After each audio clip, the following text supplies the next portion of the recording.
Okay, fabulous. All right, so this is what I thought was going to be interesting turns out to be fascinating.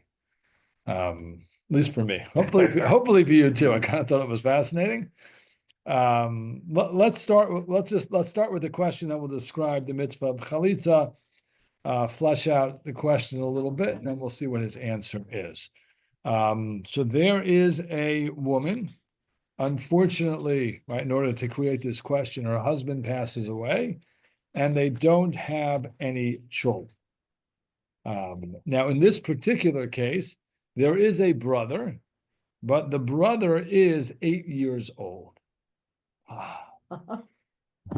Right? The brother is 8 years old, which means can an 8-year-old do chalitza? No, it's gotta I don't think so. gotta be bar mitzvah, right? And the Beit Din tells her she has to wait 5 years so that this child can become bar mitzvah and do chalitza. It does seem pretty bad. It's funny. I will admit I don't know enough about chalitza to know if there are outs because I've never seen a chalitza done, and I have no, I don't have any. I don't know the tricks of the trade in the Ibum chalitza world to see if there's a way around that. I mean, they would go to a Beit Din, they wouldn't go to a shul rabbi, and I've never actually. Tamar has 2 grandmothers who did chalitza. Yeah. I'll take a crazy tangent because it's a crazy story. One was my father-in-law's mother, but that's not the crazy story. My mother-in-law's mother had a first husband that was killed by in the Holocaust, which they didn't know about until later. But they were her maternal grandparents were each married before. So my mother-in-law's mother husband was killed, and there was a brother. And they actually forced them to give over silver candlesticks to do the chalitza in the ghetto in Lodz. Could you imagine? Like in the ghetto with the Nazis bearing down, you're gonna hold up a chalitza for candlesticks. I don't know who that family is, but they have a special place in Gehenna. Like that's in the Lodz ghetto. Like things are bad. Like I don't know. It's you hear all these wonderful stories about people giving their last morsel of bread, and I hope those stories outnumber these. That's a bad story. But she did get the chalitza, and she managed to get to America and build a family. Shoe is not so hard. I mean, again, the ins and outs and the details, thankfully, I'm not very well versed in. Like there are people who love to run to see these things once. That is not me, right? I've never run to see a Peter Chamor, right? Where you have a donkey and then you take a sheep and you redeem it, or you whack the donkey. I never really had any interest in people flock to this. Like, oh my God, they're whacking a donkey, and everyone goes to run. I don't know. All right, so she has to wait for 5 years, and the question is, no, don't do it. I can't. I don't see the value. Is there a substitute that can be done for the brother? I'm thinking back to the story of Yehuda and Tamar. I know it's everything, No. but So I mean, you could do a different brother, but in this case, it seems there's only one brother, and the brother is 8 years old. So she says as follows. Number one, she says, I looked in the Chumash, and it seems that, right, the punishment is, the chalitza is a punishment for the brother who doesn't want to do it. And since in our day, we don't even do Yibum, right? So what's the point of doing chalitza? We should just disband it, right? The whole point of chalitza is to punish the brother who's not doing Yibum. If you're not doing Yibum, so then we don't need chalitza, right? That's obviously a fallacy from a halachic perspective, but an interesting way to read the Chumash and an interesting way to think about the mitzvah of chalitza. And then she says, right, why do I have to wait 5 years? Right, ma chat'i, right? What was my sin? What did I do wrong? On that question, he does not address. He doesn't actually touch that, I guess, with a 10-foot pole. Maybe he spoke to her, I don't know. That's not addressed in the tshuva. What he does address is the understanding of the mitzvah of chalitza. So let's take a step back. First of all, let's define our terms. Yibum, right, means that the brother who exists, who is still alive, marries his sister-in-law, essentially, right? His brother's wife, and right. Why now? Let's take a step back. Why should that be a mitzvah? What's the point of doing yibum? Propagate the. It seems from the Chumash to right propagate his line, make sure there's a memory. We'll see the psukim in a moment. Right, you wonder if it was to take care of her as well. Back in that day, somebody who was widowed probably didn't stand on their own 2 feet as well as a woman could in 2025. I don't know what financial, opportunities were available for women back in the day. I don't know who really wanted to marry, the widow or divorcee. That apparently was not prized. You wonder if it wasn't that as well. Make sure she's taken care of by a family member. Either one, but I think Jeff's is probably more shot to the. So now, what is chalitza? Right, chalitza essentially is the get from the yibum process, right? Meaning the moment the brother dies, there is some sort of bond formed between his widow and the brother, and the chalitza is going to, right, rupture that the same way that the get ruptures kiddushin, right? You have a marriage, you have a divorce, you have yibum, which again is actually the yibum ceremony is similar to kiddushin in some level. The chalitza is very different than a get. Right? Yeah, she has to take off his shoe, and she says things. Then she spits at the ground. But let's take a look at the psukim in the Chumash. Let's see, right, what we think it's about.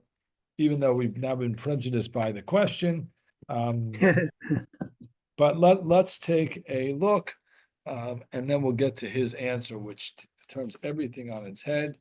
And we get a crazy story to boot. So look on again. You have it in your chat. You have the source sheet. It is the first source. This is in Parashas Kitetse, so it's 25th chapter of Devarim.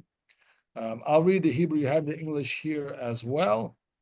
And it just again goes through Yibum and Chalitza. Ki yeshvu achim yachdav, when 2 brothers, right, they live together, made achad mehem, and one of them dies. Uven ein lo, and they don't have a son. That really means any child. Lo tihiyeh eshet hamet hachutza leish zar, right? The wife of the deceased should not go out to a foreign man, meaning a non-family member. Rather, yivama yavo aleh. That's me. Sorry. No problem. Oh, he just jumped off. He might be jumping back on, or all right, he's still there. What was that game show where you had the squares and the contestants? Hollywood Squares. Hollywood Squares. Barry just moved squares. Okay, got confused right with Hollywood Squares. My memory's not so good for those things, but that's okay. Barry's now in the upper left-hand corner of Brothers of Israel Squares. Right, so Yavama Yavo Aleh literally means the Yavama has relation, the brother-in-law has relations with the woman, right, and takes her as a wife, she becomes the Ibum, etc. Right, and actually halachically it is that act of having relations together is what really seals the Yibum deal, as opposed to Kiddushin, which can be affected in other ways. There's actually only one way to affect Yibum. This is Pasuk Vav 6, right? That firstborn that will be born, right? Yakum al Shem Achiv stands up in the brother's name, right? That is, again, Jeff said that's the continuity of his legacy and his line. His name shouldn't be forgotten in Israel, right? So there should be a continuity, right? He should have a legacy. Now, let's say the guy doesn't want to, right? Let's say they've been fighting for years. Crazy as that could happen, right? And they've been fighting for a long time, and he has no interest in, right? Maybe he thinks she was miserable. Maybe we'll get to she hates him in a moment, right? I'll tell you, right? And then this Yavama, this woman, goes to the gate of the city to the elders. And she says, Right, he doesn't want to do it. He doesn't want to perform yibum. Right, so then the elders come and they try and persuade him. They speak to him. The Amar gets up and he says, "No, I do not want to take her."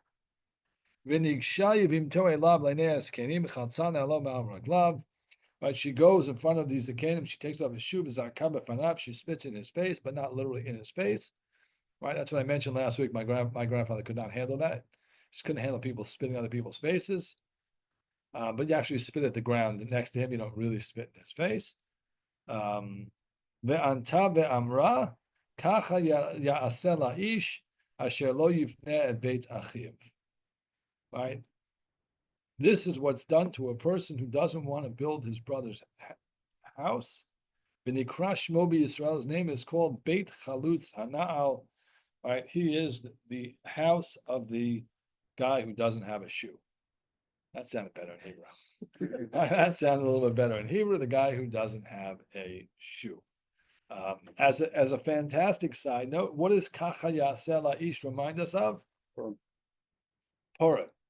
I don't have a good answer, but I think it's a good question. Right? Kacha Yaseh La'ish asher hamelech hafetz bikaro. Right? This is what the person should do when Haman is telling Achashverosh what they should do for the person, and really it's Mordechai, not Haman. Take the king out on the king's horse and the whole clothing thing. It can't be that's not a coincidence, right? But I guess that's a homework assignment. This is what's done to people who disrespect their brothers, that they don't want their name. This is what's done. It's just kind of like a Right, but formula about except that public- Kacha a Yaseh public- La'ish public- is a very rare formulation. Yeah. As far as I can remember. Probably not the exact words that Achashverosh used. That's the words. No, that's no, but I'm used, saying, but the fact that the author of Esther those chooses words, those right. words, right, is meant at some level to throw us back here, and you do wonder why that is. But that's a throwaway for you. It's a bonus. Good. So if we read these psukim, right, what does it seem like? I mean, what is right? I think her read of the Chumash is actually not terrible, right? Yibum is, as Jeff said, taking care of the brother. If you do chalitza, it's because He refuses. he's a pot. Step up. He's not fulfilling his responsibility as a brother, as a Jew, as someone who's obligated, and right. I mean, we're spitting at him. That's not good. Now, why don't we take the shoe off? He has a fascinating explanation for that too. Hold your thought, right? More significantly, we're taking the brother and changing his name. The brother who wouldn't continue. Yes, we're the other we're name, he's designating getting him a- a lousy name. You're the guy who won't do this. All right. Now it happens to be that you can do that. She does have the ability to say, right, this is mutual. It's he can't force the yibum to happen, because that would be rape, and we don't sanction that. And she can say in which case you have to start now thinking about, right, then what is chalitza, right? Do you have to do chalitza if she says, again, the Gemara's example is that the guy's full of sores and warts and the guy's just, whatever. And who wants to marry that? Some disease, sword, warded, I don't know what. And she says, I don't want that. Or we've been fighting for 20 years or whatever it is. If she opts out, does he still have to do chalitza? Yes. Right. Which at least now raises the question, is there more to chalitza? It's a full marriage afterwards. Oh yeah, that's once the yibum is done, if they want to undo it, one of them has to kick it or they have to give a get. Right? Because Do they ever get a officially married, or that's so I think there is some language I take you as a yavama, but again, it's not. It is the act of having relations together that seals it. Which, if I remember correctly, is why you can't do it on Friday night. Like the first time they can't have relations Friday night, because then it's like the kinyan on Friday night. It's like the acquisition. And Yeah, but how about ketubah, I mean, for divorce, how many sheep she gets or goats or, she get a ksuba. I think she gets the first husband's I was ksuba. gonna say that. I believe she gets the first husband's ksuba, but again, that's all. I mentioned before, you can ask me any question you want. Practical issues in Yibum and Chalitza, not my forte. I have never, again, as I said, I've seen many get delivered, unfortunately, or in some cases, fortunately, actually. Should take that back. Sometimes, fortunately, that they're being delivered, and it sometimes is a good thing. So that I can tell you about, not tonight, but I've never seen Yibum or Chalitza done, so that's a good question. Okay, so the second piece, just to flesh out the question, is now look at the second source, right? Where she says we don't do Yibum anymore anyways. Right? So then if we don't do Yibum and Chalitza is the punishment, so we shouldn't do Chalitza either. That is actually a machlokas between Sfardim and Ashkenazim. I don't know what the common practice is in the Sephardic community today. The Ashkenaz world, nobody does Yibum, everybody does Chalitza. I'll show you why. So look at I hope this is a good translation. So it is from Sefaria. I wonder though, because some people can input their own translations. Part of me wonders if they're using like ChatGPT or in Google Translate to do it, because sometimes the translation is so off that I won't put it in. oh, I thought Safari always did it. I don't believe so. Source. It's Crowdsourcing. crowd, yes. And I think they have what's the word for the police? Editors, monitors, or whatever. They have somebody who does go through it, but there's a lot of crowdsourcing. Mm. It's sort of like Wikipedia in that sense. So sometimes it's just off and significantly so that I don't want to use it. I took a quick look. So let's just go through. So this is actually just the Shulchan Aruch and Hilchos Yibum. And I'll read the Hebrew, but the English is on the second page. If you're online, back of the page, if you're here, right? But the Shulchan Aruch says as follows: Mitzvahs Yibum kodemes lemitzvahs Chalitza. Right, that's the Psak in Shulchan Aruch, which seems to be what the Torah tells us, that you should do Yibum, and Yibum is preferred over Chalitza. Bim eno rotze lehisyabim, right? If he doesn't want to do it, or if she doesn't want to any of the brothers, right? Oh, begadol she rotze the yabim belotana maspeket, right? So if she doesn't want to, she's considered a moredet, but we won't force her to. We won't force her to do it, obviously. V'yesh omrim, and some say mitzvah chalitza kademes. The Ramad encounters and says she does not have the din of a meredes, of somebody who's rebellious, if she doesn't want to do yibum, and we for sure, right, we might not force him to do chalitza. Rather, we try and work it out, right? Matino som yicholin latosi, you try and convince him, trick him a little bit, right? Try and fool the guy. I don't know if that's nice, but if it's effective. Fooling him or bribing him? Go on. Martino, right? This seems lahatos is to fool, but the example is a bribe, right? Right, but that's only if it's not somebody who we would force to give a get. Then of course we would force him to do chalitza. Right, but then it says this is the end where you had that tet with the bracket. Let this again still in the Rama. Both want to do yibum. In manichan osaliyabim, we won't let them do yibum. Ella imkain nikar v'yadua shemechavdin l'shem mitzvah. Right, that they have to have intention for coming together for the purpose of yibum. Right, now what's the alternative? They just want to be with each other. Yeah. Right? Meaning, if they're attracted to each other and they want to be together and they want to sleep together, then they're sleeping with somebody who's actually prohibited to you, i.e., your brother's wife, because that's a prohibition until he kicks it. And this is quoted from Rabbeinu Tam. Rabbeinu Tam believes that if you don't have the proper intentions, you're not fulfilling the mitzvah. If you're not fulfilling the mitzvah, si problemo. And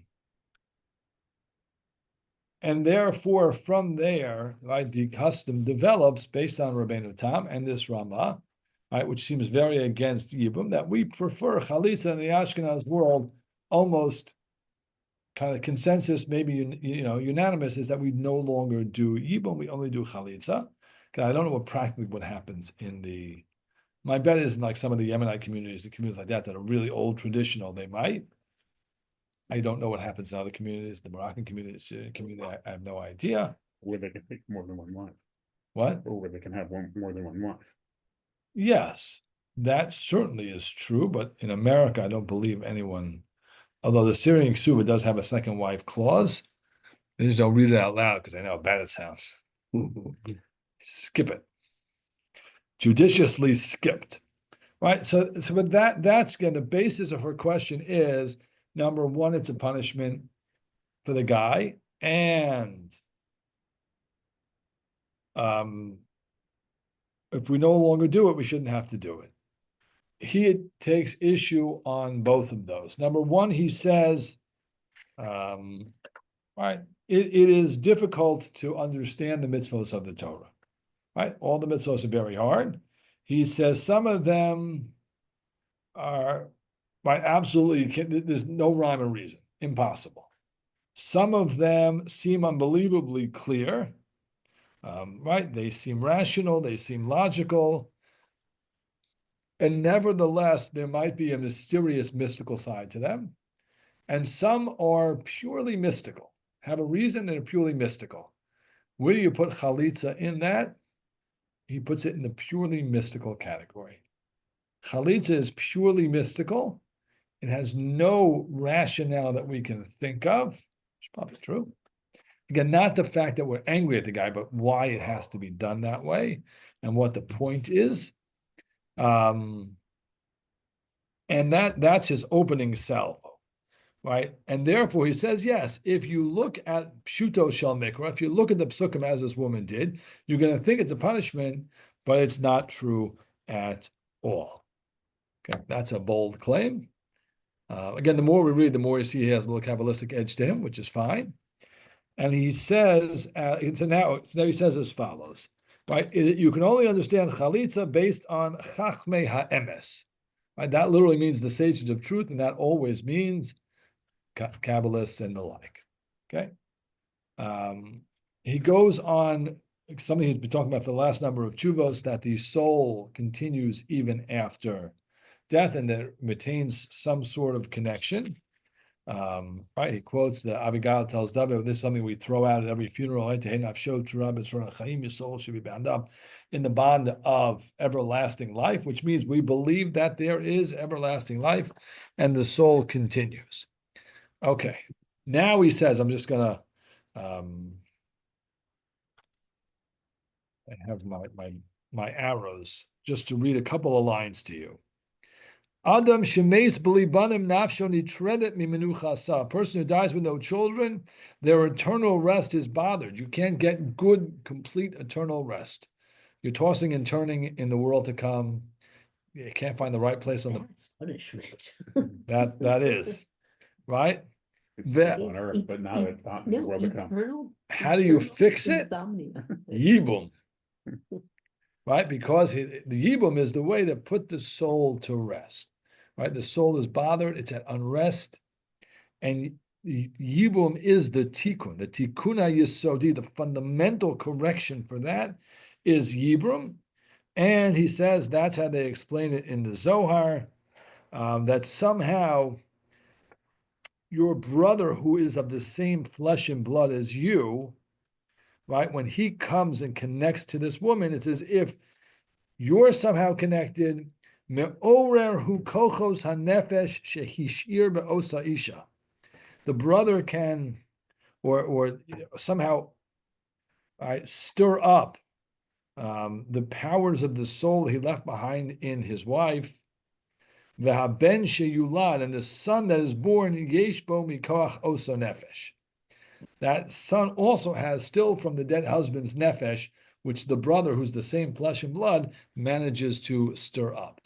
No idea what that means. I can read again. I can read it. I can tell you what he says. I have no idea what that means. I mean, I understand what he's saying, right? The brothers have the same flesh and blood, right? They came from the same parents.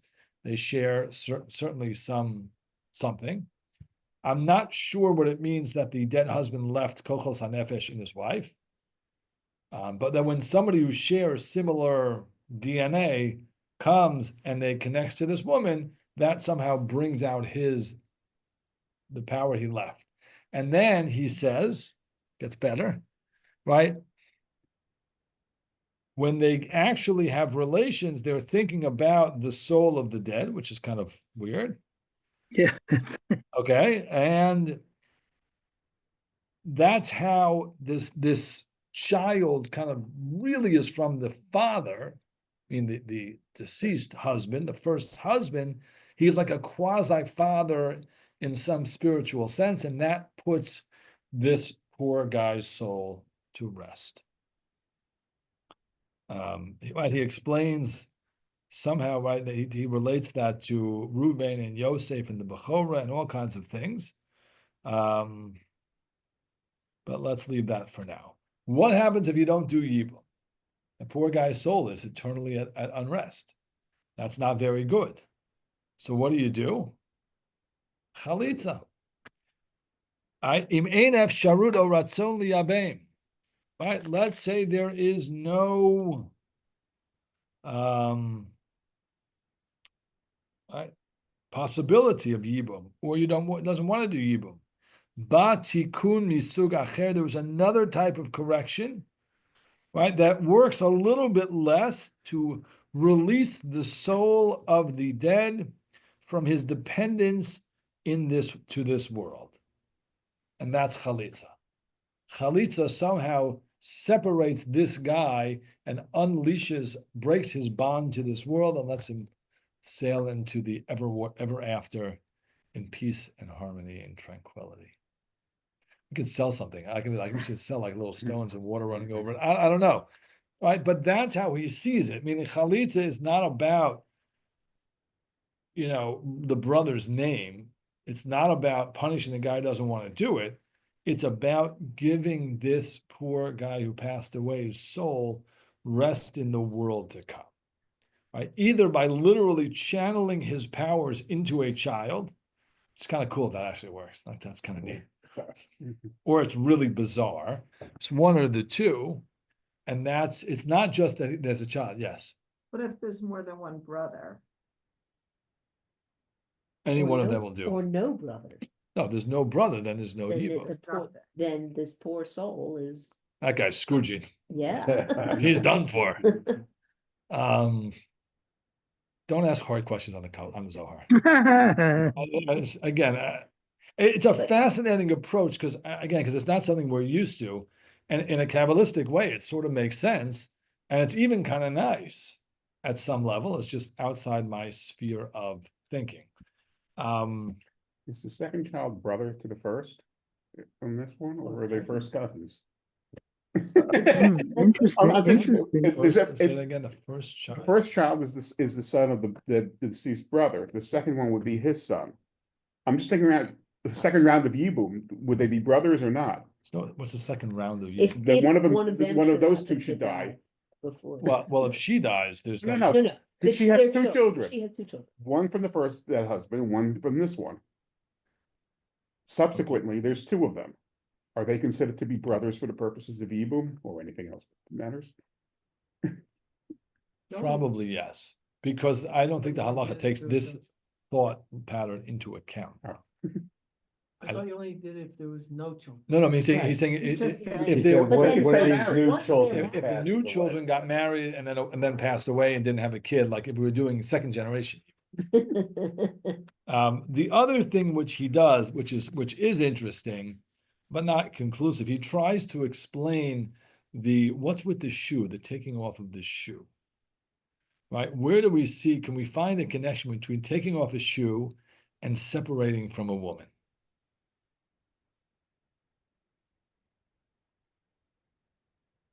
So he tries, Moshe Rabbeinu. Now, the problem is it's different episodes in the Chumash, right? Moshe Rabbeinu, when he comes to the sneh, is told, Shal na'alecha me'al raglecha, you got to take off your shoes. And Moshe Rabbeinu is chastised, but then vindicated potentially for having to separate from his wife because he was in a constant state of prophecy. So he's trying to chop that in also, that somehow there's this connection between, right, the taking off of the shoe means separating from the woman, which would be a proper act of, let's say, chalitza. And then he tells the following story, because you got to have a story to prove this is true. So he says that when he was in the Beit Din he served in the Beit Din in Yerushalayim, right? There was a Yavama who came, and she asked for the brother-in-law, right? And the brother-in-law comes and he says, "There's no chance in the world that I am doing Ibo. Just not doing it."